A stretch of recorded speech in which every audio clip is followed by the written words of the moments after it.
আমি গত পর্বগুলোতেও বলেছি আত্মীয় স্বজনের দানের সম্পর্কে।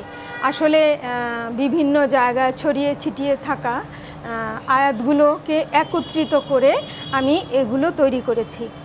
আর যারা ভাবেন যে এটা নেটে সার্চ করলে বা গুগলে সার্চ করলে পাওয়া যাবে, তো তাদের উদ্দেশ্যে বলছি যে দেখেন, যেমন মুসার আয়াত সম্পর্কে, যে অল আয়াত অ্যাবাউট মুসা, তখন মুসা যেসব সূরায় মুসা নামক নামটা রয়েছে, কেবল সেই আয়াতগুলো আপনাকে সামনে তুলে ধরবে। কিন্তু নবী মুসার সম্পর্কে যে আয়াতগুলো আছে কিন্তু সরাসরি তার নাম উল্লেখ নাই, সেগুলো কিন্তু পাবেন না।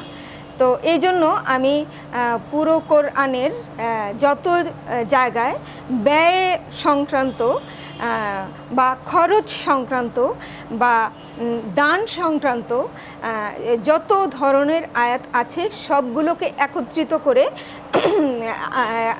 বলার চেষ্টা করব যেন কোনো একটা আয়াতও বাদ না থেকে যায়। আর যদি ভুলের কারণে হয়েই থাকে তবে ক্ষমা করে দিবেন। আর আপনারা আয়াত নাম্বার আমাকে স্মরণ করিয়ে দিতে পারেন। তো চলে যাচ্ছি, যে প্রথমে বলেছিলাম যে আত্মীয় স্বজন, ইয়াতিম মিসকিন, পিতামাতা, তারপর হচ্ছে যারা মুসাফির, তাদের উপর ব্যয়। তো আমি একটু হাইলাইট করি। সূরা বাকারার লোকে কি ব্যয় করিবে সে সম্পর্কে তোমাকে প্রশ্ন করে। সূরা বাকারা 215। লোকে কি ব্যয় করিবে সে সম্বন্ধে তোমাকে প্রশ্ন করে, বলো যে ধন সম্পদ তোমরা ব্যয় করিবে তাহা পিতামাতা, আত্মীয় স্বজন, ইয়াতিম মিসকিন এবং মুসাফিরদের জন্য। উত্তম কাজে যাহা কিছু তোমরা করো না কেন, আল্লাহ তো সে সম্বন্ধে অবহিত। উত্তম কাজের যা করি তা তো আল্লাহ দেখছেনই, এটা হচ্ছে এখানে বলা হচ্ছে। এর আগের এপিসোডেও আমি বলেছি, তো একটু হাইলাইট করছি। তারপর হচ্ছে একই সূরা 220 নাম্বার, দুনিয়া ও আখিরাত সম্বন্ধে লোকে তোমাকে ইয়াতিমদের সম্পর্কে জিজ্ঞেস করে। আমি বলেছিলাম যে ঠিক 229 থেকে আসলে 19 থেকে আসলে সবচেয়ে বেশি উত্তম হবে। তো ইয়াতিমদের সম্পর্কে জিজ্ঞেস করে, বলো তাদের জন্য সুব্যবস্থা করা উত্তম। তোমরা যদি তাহাদের সঙ্গে একত্রে থাকো তবে তাহারা তো তোমাদের ভাই। আল্লাহ জানেন কে হিতকারী এবং কে অনিষ্টকারী।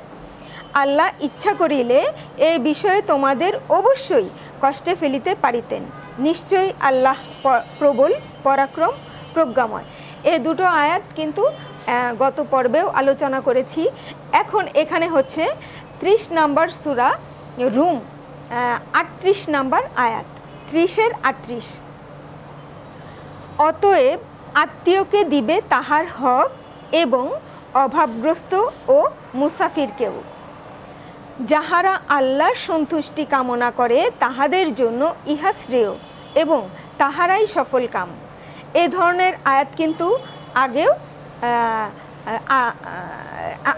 আরও আসবে। তো আমি আমার পর্বগুলো চালিয়ে যাব। একত্রে হলে 5 ঘন্টা ব্যাপী হয়ে যাবে, এজন্য ক্ষুদ্র ক্ষুদ্র করে ছোট করে উপস্থাপন করছি। আচ্ছা, 16 নাম্বার সূরা 90 নাম্বার আয়াত, সূরা 16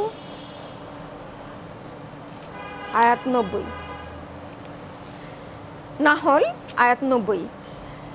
নিশ্চয়ই আল্লাহ ন্যায়পরায়ণতা, সদাচরণ ও আত্মীয় স্বজনকে দানের নির্দেশ দেন। ন্যায়পরায়ণতা, বিচার করলে ন্যায় বিচার করতে হবে, আর আমরা যে আচরণই করব তা যেন ন্যায়ের সাথে হয়। সেই ন্যায়ের উপরে আকৃষ্ট করার জন্য আমাদের বলছেন, তিনি প্রাধান্য দিয়েছেন ন্যায়কে, ন্যায়পরায়ণতাকে। কেমন প্রাধান্য দিয়েছেন দেখেন, সদাচরণ ও আত্মীয় স্বজনকে দানের নির্দেশ দেন এবং তিনি নিষেধ করেন অশ্লীলতা, অসৎকর্ম ও সীমালঙ্ঘন। এখন কোরআনের ভাষায় অশ্লীলতা কি, এর উপর আলাদা একটা পর্ব করব। তো তিনি তোমাদের উপদেশ দেন যাহাতে তোমরা শিক্ষা গ্রহণ করো। এখন দেখেন, প্রথমেই বলছে নিশ্চয় আল্লাহ ন্যায়পরায়ণতা, সদাচরণ ও আত্মীয় স্বজনকে দানের নির্দেশ দেন। তিনটা গুণের কথা তিনটা গুণের কথা বর্ণনা করেছেন, উল্লেখ করেছেন। ন্যায়পরায়ণতা, সদাচরণ ও আত্মীয় স্বজনকে দানের নির্দেশ দেন এবং তিনি নিষেধ করেন অশ্লীলতা, অসৎকর্ম, সীমালঙ্ঘন। এখন অশ্লীলতা কি তাও বলবো। আমার না, কোরআনে যেসব সকল অশ্লীলতার আয়াত আপনাদের সামনে তুলে ধরবো, বিচার বিশ্লেষণ আপনাদের বই, আপনারা সিদ্ধান্ত নেবেন। প্রত্যেকের কর্মের দায় তার নিজের। এখন তিনটা হচ্ছে অশ্লীলতা, অসৎকর্ম, সীমালঙ্ঘন। এখন সীমালঙ্ঘন কি তাও এই কোরআন থেকেই জানতে পারবো আয়াতের মাধ্যমে। এখন তিনি তোমাদেরকে উপদেশ দেন যাহাতে তোমরা শিক্ষা গ্রহণ করো, আমরা যেন বুঝতে পারি, আমরা যেন শিখতে পারি, এই কথাই এখানে বলা হচ্ছে। তো এরপরে যাচ্ছি যে ব্যয় করো প্রভুর সন্তুষ্টি লাভার্থে, মানে সৃষ্টিকর্তার সন্তুষ্টি লাভের জন্য ব্যয় করতে বলছে। এখানে হচ্ছে সৃষ্টিকর্তার সন্তুষ্টি, অর্থাৎ সৃষ্টিকর্তাকে সন্তুষ্ট করা মানে কি, আসলে কাজটা যেন উত্তম করে করি এবং আমাদের প্রয়োজনেই আমরা করি। এর আগেও আয়াত দিয়েছিলাম, আবার একটু রিপিটেশন করি। সূরা বাকারার 265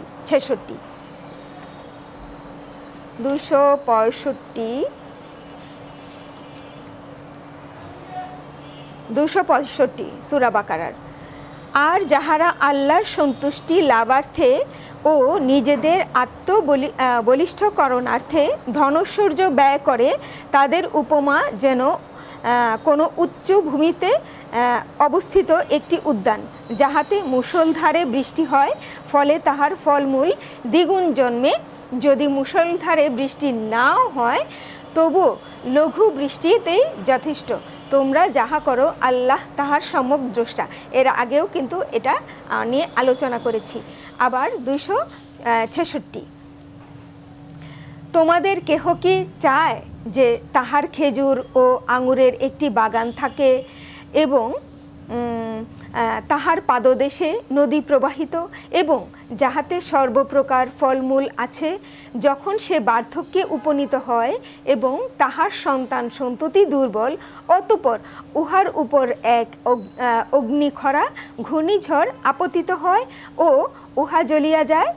এইভাবে আল্লাহ তাহার নিদর্শন তোমাদের জন্য সুস্পষ্টভাবে ব্যক্ত করেন, যাহাতে তোমরা অনুধাবন করিতে পারো। এই আয়াতটাও গত ক্লাসে আলোচনা করেছি। এখন যাচ্ছি একই সূরার 272।